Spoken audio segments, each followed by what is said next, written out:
បន្ទាប់ពីយើងយក IP address ពី Ubuntu server របស់យើងយកមក ping មកកាន់ Windows អញ្ចឹងយើងមកកាន់ Windows យើងបើក PowerShell ហើយយើងមកវាយពាក្យថា ping បន្ទាប់មកយើងវាយ IP address របស់យើងចូលនឹងមកដែលមានលេខ 192.168.137.54 ដែរហើយចំពោះ IP address ហ្នឹងវានឹងធ្វើការផ្លាស់ប្ដូរនៅរាល់ពេលដែលយើងទៅ remote ពី Ubuntu server មកកាន់ Windows របស់យើងម្ដងបន្ទាប់មកយើងវាយ command មួយទៀតគឺ ASH បន្ទាប់មកយើងវាយ user របស់យើងហើយយើងប្រើសញ្ញា add មួយទៀតបន្ទាប់មកយើងបញ្ចូលនៅ IP address យើងហ្នឹង 192.168.137.56 ហ្នឹងបន្ទាប់មកយើងចុច enter ទៀតហើយកន្លែងនេះយើងត្រូវនិយាយពាក្យថា yes ហើយយើងវាយ password របស់ Ubuntu server យើងបន្ទាប់មកយើងចុច enter ហើយដល់កន្លែងនេះយើងត្រូវសួរវាសិនយើងសួរវា test សិនសួរថាយើងជាណាគេមុននឹងធ្វើការ run នៅ command basic មួយចំនួនដែលហៅថា command foundation អញ្ចឹងយើងសួរថា who am I អញ្ចឹងពីស្គាល់ថាយើងជា user ណាគេបន្ទាប់មកយើងវាយ pwd ដើម្បីដឹងទីតាំងរបស់យើងហើយបន្ទាប់មកយើងចាប់ផ្ដើមនៅ command foundation ហ្នឹងគឺយើងប្រើ sudo apt update បន្ទាប់មកយើង enter ហើយវាឲ្យយើងបញ្ចូល password បន្ទាប់មកកន្លែងហ្នឹងយើងត្រូវរងចាំវេទនាការបន្តិច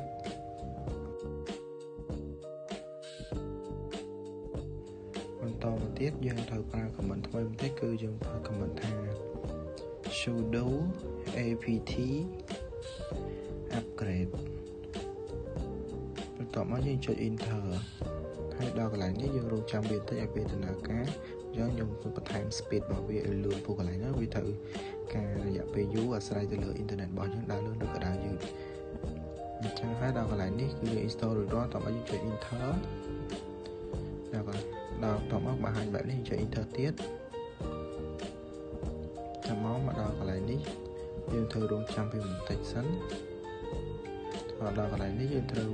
ប្រើ command ថ្មីមួយទៀតដែល command ហ្នឹងបង្កើតមកក្នុងគោលបំណងឲ្យយើងបង្កើត create file text ដែលយើងដាក់ថា text svp.6 អញ្ចឹង svp.6 ហ្នឹងគឺជា file text របស់យើងហើយតមកយើងបង្កើតនៅ command មួយទៀតគឺ command សម្រាប់ print string ដែលយើងប្រើ echo តមកយើងបញ្ចូល string របស់យើងចង់បញ្ចូលទៅដល់ពេលខ្ញុំបញ្ចូលថា hello world ហើយ svp.6 please send video please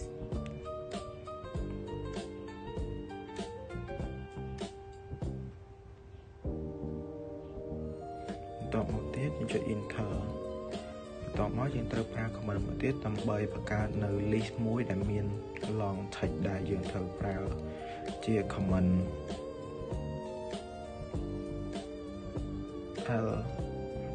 ls.clear.l បន្ទាប់មកយើងត្រូវចុច enter បន្ទាប់មកយើងប្រើ command មួយទៀត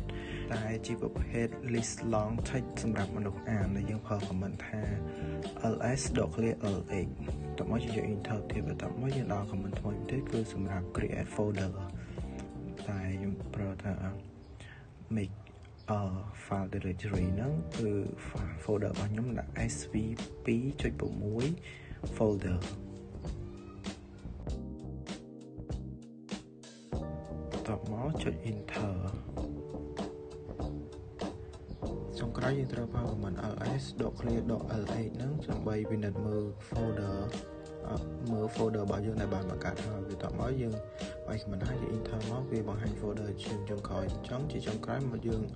ត្រូវប្រើ command sudo shutdown ដើម្បីបិទនៅការ remote របស់យើងដល់ពេលយើងបិទនៅលើកន្លែងហ្នឹងទៅវា